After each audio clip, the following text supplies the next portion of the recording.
Hello friends, welcome to நம்ம பெட்டகம். இன்னைக்கு நம்ம சேனலில் என்ன பார்க்க போகிறோன்னா பிரிஞ்சால் ஃபிங்கர்ஸ் எப்படி பண்ணுறதுன்னு பார்க்கலாம். முதல்ல கத்திரிக்காவை நம்ம தோல் சீவி தண்ணியில் போட்டு வச்சுக்கலாம். கத்திரிக்காய்க்கு தோல் எடுத்ததுக்கு அப்புறமா அதை தண்ணியில் போட்டு வச்சுக்கோங்க. இப்போ இதில் விரல் சைஸ்க்கு நம்ம கட் பண்ணி எடுத்துக்கணும். ரொம்ப தின்னாக கட் பண்ணிட வேண்டாம். தின்னாக கட் பண்ணோன்னா நம்ம பொரிச்சு எடுக்கும்போது அது உடஞ்சி வந்துடும், நல்லா இருக்காது. ஸோ கொஞ்சம் திக்காக இருக்கிற மாதிரி பார்த்துக்கோங்க. இந்த மாதிரி திக்காக இருக்கணும். கத்திரிக்காவை பொரிச்சு எடுக்கிறதுக்கு தேவையான பொருட்கள் பார்த்துடலாம். 1/2 கப் மைதா மாவு, 1 முட்டை, 1 டேபிள் ஸ்பூன் கார்ன்ஃப்ளவர் மாவு, 1/2 tablespoon garam masala, 1/2 table spoon இஞ்சி பூண்டு விழுது, உப்பு, 1 டேபிள் ஸ்பூன் மிளகாய்த்தூள்.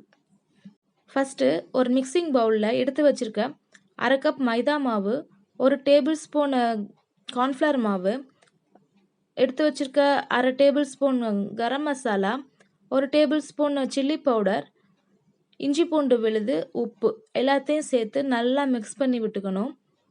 இஞ்சி பூண்டு அந்த மசாலாவோட நல்லா மிக்ஸ் ஆகிற அளவுக்கு நம்ம நல்லா பிசைஞ்சு விட்டுக்கணும். இஞ்சி பூண்டு ஆப்ஷனல் தான், உங்களுக்கு வேணான்னு ஸ்கிப் பண்ணிக்கோங்க. இஞ்சி பூண்டு சேர்த்தா நமக்கு கொஞ்சம் ஃப்ளேவர் நல்லா இருக்கும். இப்போது இந்த மைதா மாவு மிக்சரை நம்ம நல்லா பைண்ட் பண்ணுறதுக்காக ஒரு முட்டையை பீட் பண்ணி வச்சுருக்கேன், கொஞ்சம் பிரெட் கிரம்ஸ் வச்சுருக்கேன். இப்போது கத்திரிக்காய் பீசஸ் ஒவ்வொன்றா எடுத்து இந்த மைதா மாவு மிக்சரில் நல்லா ஸ்ப்ரெட் பண்ணி விட்டுக்கோங்க. நல்லா புரட்டி எடுத்ததுக்கு அப்புறமா எடுத்து வச்சுருக்க அந்த முட்டையோட 4 பக்கமும் நல்லா அதை புரட்டி விட்டுருவோம். கடைசியாக பிரெட் கிரம்ஸில் போட்டு ஒரு பெரட்டி எடுத்து ட்ரேயில் அடுக்கி வச்சுருவோம்.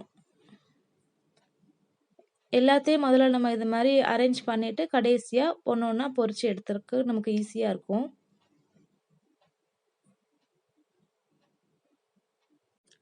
ஆயில் நல்லா ஹீட் ஆயிடுச்சு. இப்போ நம்ம கோட் பண்ணி வச்சுருந்த எல்லா கத்திரிக்காயையும் ஒன்று ஒன்றா போட்டு ஃப்ரை பண்ணி எடுத்துக்கலாம். அடுப்பை மீடியம் ஃப்ளேமில் வச்சுக்கோங்க. ரொம்ப ஹீட்டாக இருந்துச்சுன்னா சீக்கிரம் கரிஞ்சிரும், உள்ளே வேகாது. இந்த கத்திரிக்காய் சீக்கிரமாக நமக்கு வெந்துடும், 2 நிமிஷம் கூட ஆகாது நல்லா நமக்கு ரெடியாகி வர்றதுக்கு. ஸோ அதை அப்பப்போ நம்ம திருப்பி விட்டு எடுத்துக்கலாம். இப்போது நம்மளுடைய கத்திரிக்காய் ஃபிங்கர்ஸ் ரெடி ஆயிடுச்சு. இதை எடுத்து நம்ம பிளேட்டில் ட்ரான்ஸ்ஃபர் பண்ணிக்கலாம். பிளேட்டில் ஒரு டிஷ்யூ பேப்பர் வச்சுக்கோங்க, அப்போ தான் எக்ஸஸாக இருக்க ஆயிலாக நமக்கு வந்துடும். இதே மாதிரி மிச்சம் இருக்க எல்லா கத்திரிக்காய் ஃபிங்கர்ஸையும் போட்டு நம்ம பொரிச்சு எடுத்துக்கலாம். இது ரொம்ப டேஸ்ட்டாக இருக்கும். கத்திரிக்காவே சாப்பிட மாட்டேன்னு சொல்கிறவங்க கூட இந்த மாதிரி செஞ்சு கொடுத்தா நல்லா சாப்பிடுவாங்க. இப்போது நம்மளுடைய கத்திரிக்காய் ஃபிங்கர்ஸ் ரெடி ஆயிடுச்சு. இந்த ஃப்ரை பார்த்திங்கன்னா வெளியில் ரொம்ப கிறிஸ்பியாக இருக்கும், உள்ளக்க அவ்வளோ சாஃப்டாக இருக்கும்.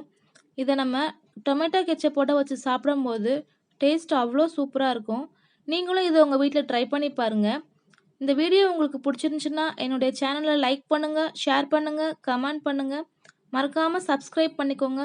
கூட இருக்க பெல் பட்டனை கிளிக் பண்ணிக்கோங்க. தேங்க்யூ.